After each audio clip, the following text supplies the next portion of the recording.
cerita tentang kita, terpisah jarak dan waktu. Ingin ku ungkapkan rindu lewat kata indah, tak cukup untuk dirimu, sebab kau terlalu indah dari segala. Selamat sore Pak. Sore Pak. Perkenalkan, nama saya Intan. Saya mahasiswi dari Universitas Bina Sarana Informatika. Ingin mewawancarai Bapak selaku owner dari Cafe Bali Rene ini. Sebelumnya boleh perkenalkan diri terlebih dahulu Pak. Oh iya Mbak Intan. Baik Mbak, nama saya ya, nama lengkapnya itu Rene Mafisa. Jadi saya di sini sebagai owner. Ya saya usaha kecil-kecilan inilah. Sejak kapan Bapak mendirikan usaha ini dan apa alasannya kenapa Bapak mendirikan bisnis kafe ini? Oh iya Mbak. Jadi gini Mbak, namanya usaha ini kurang lebih 1 tahun ya, 1 tahun. Alasan saya mendirikan ya usaha ini ya karena pada masa saat ini itu lagi tren apa namanya anak-anak muda lah, tempat untuk apa namanya tempat nongkrong, untuk mengerjakan tugas bagi anak-anak sekolah ya. Jadi untuk sebagai misalnya wadah lah untuk apa namanya tempat-tempat yang dicari anak-anak muda pada saat ini. Kenapa Bapak menamakan kafe ini dengan nama Bali Rene? Apakah ada sejarahnya Pak? Oh tentu Mbak ada. Apa tuh Pak? Filosofi orang Jawa sih Pak. Karena kebetulan saya orang Jawa ya. Jadi apa namanya? Yang pertama kan Bali. Bali itu kembali kalau bahasa Jawa itu kembali. Oh, artinya Bali. Rene itu ke sini. Oh ya. Ya kan? Jadi artinya jika sudah datang ke sini, besoknya balik ke sini. oh gitu. Jadi itu artinya Bali Rene, kembali ke sini. Oh gitu Pak. Keren juga deh namanya. Nah, mengenai aspek legalitas nih Pak, apakah kafe ini memiliki dokumen legalitas seperti surat izin tempat usaha, terus NPWP atau dokumen lainnya? Ada Pak, lengkap. Oh, ada lengkap. Bahkan dari RT, RW, Oh iya, udah lengkap. itu lengkap. Nanti kita boleh minta buktinya nggak Pak? Oh boleh, siapa sih nggak boleh? Lalu apa bentuk badan usaha untuk kafe ini Pak? Apa perusahaan perseroan, terus apa usaha keluarga? Itu boleh jelasin Pak? Untuk bentuknya kayak ini istilahnya keluarga atau perorangan. Belum mencapai ke perusahaan. Insya Allah doakan Mbak Intan ya, jadi perusahaan. Iya Pak, amin. Untuk segmentasi dari usaha kafe ini dari kalangan apa aja ya Pak? Boleh dijelaskan dan kira-kira berapa persen dari masing-masing konsumennya? Jadi untuk segmennya sih memang dari awal ya. Target saya itu dari anak-anak muda. Ya kita ya Pak. Ya, Mbak Intan masih muda, Mbak Amalia, Mbak siapa? Dede. Mbak Dede. Ini segmen anak muda. Tapi tidak menutup kemungkinan juga itu dari segmen apa namanya mungkin anak SMP, SMA, ataupun yang sudah apa namanya sudah berkeluarga itu juga ada. Tapi 50% lebih itu segmennya dari anak-anak muda yang anak milenial zaman sekarang. Mungkin kalau yang sudah berkeluarga sih ya sekitar 30% itu yang sudah apa namanya dewasa ya, perempuan lah. Oke Pak. Lalu bagaimana strategi penjualan pada kafe Bali Rene ini Pak? Kalau untuk strategi perjualan marketing ya, Iya. marketing ya. Marketing itu yang pertama dulu saya pastinya marketingnya lewat dari marketplace, medsos. Lalu bagaimana cara Bapak untuk memperkenalkan kafe ini agar dapat dikenal oleh banyak orang dan memiliki banyak pelanggan? Nah, seperti yang sebelumnya Pak ya, tadi saya jelaskan. Jadi yang paling utama itu ya, yang paling istilahnya signifikan marketing saya itu sesuai target ya. Itu melalui yang tadi iklan berbayar Pak. Iklan berbayar, kedua melalui anak-anak murid target saya yang anak-anak sesuai usia mereka. Kemudian saya minta tolong ini ya disebarkan ke medsos masing-masing. Oh ya Pak. Yang kedua sih Pak, yang paling paling signifikan pengaruhnya terhadap marketing saya, target saya. Apalagi kalau kayak misalkan orangnya udah diajak ke sini terus kan ternyata dari nyaman tempatnya. mulut ke mulut. Iya. Dan saya ya, setelah mereka ini ya tentu fasilitas kebersihan, kemudian kenyamanan, kemudian harga. Betul. Dan harga tuh ya kita sesuaikan dengan daerah-daerah sini lah. Budget anak muda. Ya terus apalagi ini kan Jaktim ya, bukan Iya. Jaksel. Jadi kalau anak-anak Jaksel kan Iya, betul. Kalangannya lebih baik. Selanjutnya saya akan menanyakan tentang aspek manajemen dan SDM untuk bisnis usaha Cafe Rene ini. Yang pertama, bagaimana sistem manajemen dari kafe ini dan berapa jumlah karyawan yang ada di kafe ini, serta gimana cara tugas mereka untuk bekerja di sini? baik Mbak Rasya. Nah, jadi saya coba menjawab dulu ya. Untuk yang pertama karyawan itu ada 4. Kembali lagi tadi di sini kan coffee shop.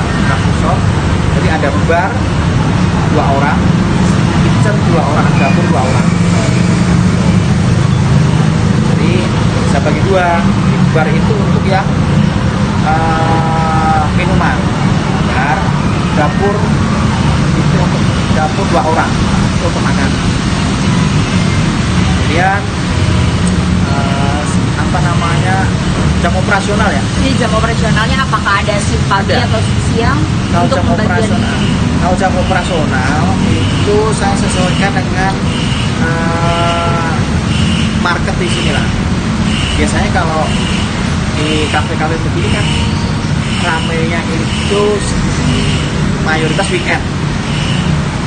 Jadi kalau weekdays Senin sampai Kamis itu dari jam 2 siang sampai jam 11 malam.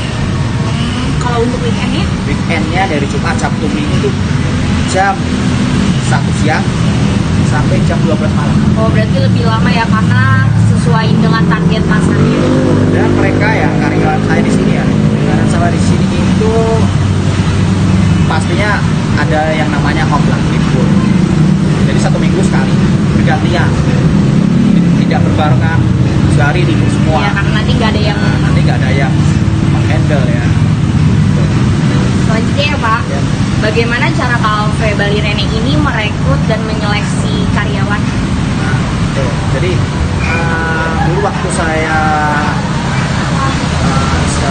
merencanakan kafe ini ya, yang pertama saya merekrut bagian barista atau bagian bar. Itu saya mencari calon karyawan melalui bursa loker di bursa loker di grup barista. Oh, saya dapat, ya alhamdulillah. Dan yang kedua, di bagian kitchen atau bagian dapur, saya merekrut dari alumni sekolah yang ada jurusan tata boganya. Jadi emang sesuai ambil Oh. Ya, apakah di dalam bisnis kafe ini bakal melakukan penilaian kinerja dan melakukan evaluasi untuk karyawannya? oh kalau itu pasti, Mas. Gimana tuh Pak caranya? Jadi yang pertama saya menilai Loyalitas. Loyalitas, kedisiplinan. Yang pertama kedisiplinan, masuk tepat waktu, tidak pernah telat. Kalau dalam 1 bulan itu misalkan mereka tidak pernah telat ya, saya akan memberikan reward. Oh, ada bonusnya ya? Supaya itu Jadi acuan. lebih motivasi mereka untuk meningkatkan kedisiplinannya. Terus ada lagi Pak? Kemudian ada lagi misalnya 1 minggu sekali ya, 1 minggu sekali saya melakukan evaluasi atau briefing 1 minggu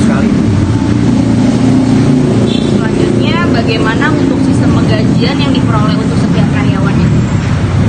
Jadi sistem penggajian untuk karyawan saya di sini ya, itu setiap bulan. Jadi setiap bulan untuk setiap karyawan beda-beda masing-masing. Karena ada yang senior, dan ada yang Masih apa namanya masih baru. Nah tentu kan pasti saya bedakan. Jam Karena ada yang apa namanya yang senior, oh ini sudah senior. Jadi masih main senioritasan. Namanya senioritas main apa namanya istilahnya? Yang lama lah ya. Skill ini ya. Oh, iya, iya. Sesuai skillnya lah, sesuai kemampuannya, sesuai kompetensinya. Kalau dia semakin pengalamannya semakin apa namanya semakin tinggi, pastinya gajinya juga berbeda. Untuk selanjutnya pertanyaan mengenai aspek teknik dan teknologi. Yang pertama, boleh disebutkan Pak, apa jenis bahan baku produksi yang dihasilkan dan bagaimana proses produksinya? Bahan baku utama sih tentunya kopi ya. Jadi kopi itu ada dua, kopi Arabica dan kopi Robusta. Kalau kopi saya ada supply-nya sendiri. Oh, berarti udah punya supplier sendiri. Kopi ada supply sendiri. Nah, kalau untuk bahan makanan itu ada yang dari supplier, ada yang membuat sendiri, produksi sendiri. Berarti ngolah sendiri dari awal. Selanjutnya, untuk mendapatkan bahan baku, apakah bakal memproduksi bahan baku sendiri atau mengandalkan supplier? Nah, itu dua-duanya. Yang pertama produksi sendiri, yang kedua dari supplier. Berarti mix ya? Selanjutnya, berapakah kisaran untuk modal awal yang dikeluarkan untuk mendirikan usaha kafe ini? Oh, iya baik. Mbak Ade ya. Mbak Ade apa Mbak Dede? Mbak Dede. Mbak Dede. Jadi perkiraan Mbak ya. Perkiraan tuh hampir 300 juta. Lumayan. Ya sekitar itulah. Kurang lebih sekitar lebihnya, itu. ya. Terus selanjutnya, boleh tahu Pak untuk sumber modal itu dari mana saja? Apakah dari dana pribadi atau kreditor? Jadi untuk sumber modal alhamdulillah itu dari pribadi Mbak, dari tabungan, dari pertama saya kerja saya kumpulin aja sedikit Iya, sedikit jadi ukir. akhirnya kan saya ada rencana untuk membuka usaha ini. Alhamdulillah, udah sampai. Ya. Apakah pendapatan yang diperoleh setiap bulannya selalu meningkat atau Nah kalau untuk pendapatan setiap bulan Mbak ya, itu kadang ada yang meningkat, ada yang menurun. Tapi alhamdulillah mayoritas itu meningkat setiap bulan. apakah keuntungan yang diperoleh selama ini sudah memenuhi target awal? Kalau untuk keuntungan ya, bicara keuntungan target sih ya hampir mencapai target lah, karena kan baru tahun 1 tahun Pak. Karena kalau bisnis ini tuh tidak bisa instan, oh 1 tahun balik modal itu udah hampir tidak mungkin lah. Tapi insya Allah sih mungkin kalau nanti, yang penting sabar lah. Kalau dalam usaha itu ikhtiar, sabar, yang jujur yang pertama ya. Bagaimana pengaruh kafe ini terhadap sosial masyarakat sekitar? Apakah respon sosial baik atau bagaimana? Kalau untuk pengaruh sosial alhamdulillah bagus, respon respon tetangga sekitar sih bagus. Bahkan ada yang merayakan istilahnya santunan tetangga kanan kiri gini ya, untuk RT ini melakukan santunan, terus melakukan melaksanakan istilahnya ini arisan, kemudian ini temukan kan apa istilahnya ya? Silaturahmi. Reuni. Iya. Bahkan ada perangkat RT RW sih ya sering main di sini. Apakah proses produksi usaha ini dapat mencemari lingkungan? Nah kalau untuk ini ya limbah ya Pak. Iya. Kalau limbah ini yang paling yang paling ini ya istilahnya yang limbah yang mungkin berbahaya ya, seperti minyaknya. Nah minyak itu ada istilahnya supplier Pak, supplier minyak minyak banyak limbah lah. Jadi mereka mengambil ke sini. Jadi saya bekerja sama dengan mereka setiap bulan itu mengambil ke sini. Tapi setiap hari saya kumpulin dulu tuh, saya kumpulin di di gudang. Nah, terus mungkin pas pada saat akhir bulan yang ngambil ke sini, mengambil limbah itu ya, limbah plastik, kemudian limbah minyak jelantah. Kalau dibuang ke selokan kan bahaya, Pak. Makanya ada supplier mengambil ke sini. Kerjasama itu ada seperti dana atau pengeluaran gitu? Ya ada pastinya. Malah saya menguntungkan di saya. Jadi limbah itu malah menghasilkan. Ya walaupun nggak seberapa lah buat ini listrik yang lain-lain lah. Terima kasih ya Pak atas waktu yang Bapak berikan. Semoga usahanya makin lancar, sukses ke depannya. Sama-sama Mbak Dede ya. Semoga ya bincang-bincang yang singkat ini bermanfaat ya. Dan semoga tugasnya ini lancar. Apa tugas studi kelayakan bisnis ya? Jurusan manajemen. Iya. Semoga nanti kuliahnya lancar, lulus tepat waktu. Dan setelah lulus mungkin tercapai lah apa yang sebelumnya di cita-citakan.